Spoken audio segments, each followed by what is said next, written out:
Africa. Rabindranath ঠাকুর। উদ্ভ্রান্ত সেই আদিম যুগে স্রষ্টা যখন নিজের প্রতি অসন্তোষে নতুন সৃষ্টিকে বারবার করছিলেন বিধ্বস্ত, তার সেই অধৈর্যে ঘন ঘন মাথা নাড়ার দিনে রুদ্র সমুদ্রের বাহু প্রাচী ধরিত্রীর বুকের থেকে ছিনিয়ে নিয়ে গেল তোমাকে আফ্রিকা।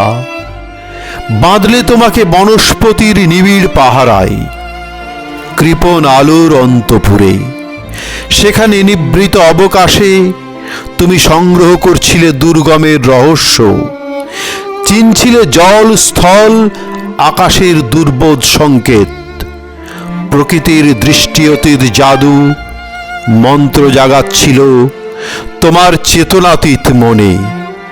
বিদ্রুপ করছিল ভীষণকে বিরূপের ছদ্মবেশে, শঙ্কাকে চাচ্ছিলে হার মানাতে, আপনাকে উগ্র করে বিভীষিকার প্রচণ্ড মহিমায় তাণ্ডবে দুন্দুভিনী নাদে।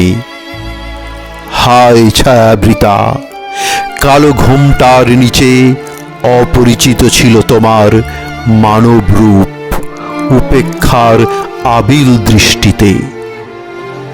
এলো ওরা লোহার হাতকড়ি নিয়ে, নখ যাদের তীক্ষ্ণ তোমার নেকড়ের চেয়ে। এলো মানুষ ধরার দল, গর্বে যারা অন্ধ তোমার সূর্যহারা অরণ্যের চেয়ে। সভ্যের বর্বর লোভ নগ্ন করল আপন নির্লজ্জ অমানুষতা। তোমার ভাষাহীন ক্রন্দনে বাষ্পাকুল অরণ্য পথে পঙ্কিল হলো ধূলি তোমার রক্তে অশ্রুতে মিশে। দস্যু পায়ের কাঁটা মারা জুতোর তলায় বিভৎস কাদার পিণ্ড চিরচিহ্ন দিয়ে গেল তোমার অপমানিত ইতিহাসে। সমুদ্র পারে সেই মুহূর্তেই তাদের পাড়ায় পাড়ায় মন্দিরে বাজছিল পূজার ঘণ্টা। সকালে সন্ধ্যায় দয়াময় দেবতার নামে। শিশু খেলছিল মায়ের কোলে, কবির সঙ্গীতে বেজে উঠেছিল সুন্দরের আরাধনা। আজ যখন পশ্চিম দিগন্তে প্রদোষকাল, ঝঞ্ঝা বাতাসে রুদ্ধশ্বাস, যখন গুপ্ত গহ্বর থেকে পশুরা বেরিয়ে এলো, অশুভ ধ্বনিতে ঘোষণা করল দিনের অন্তিম কাল।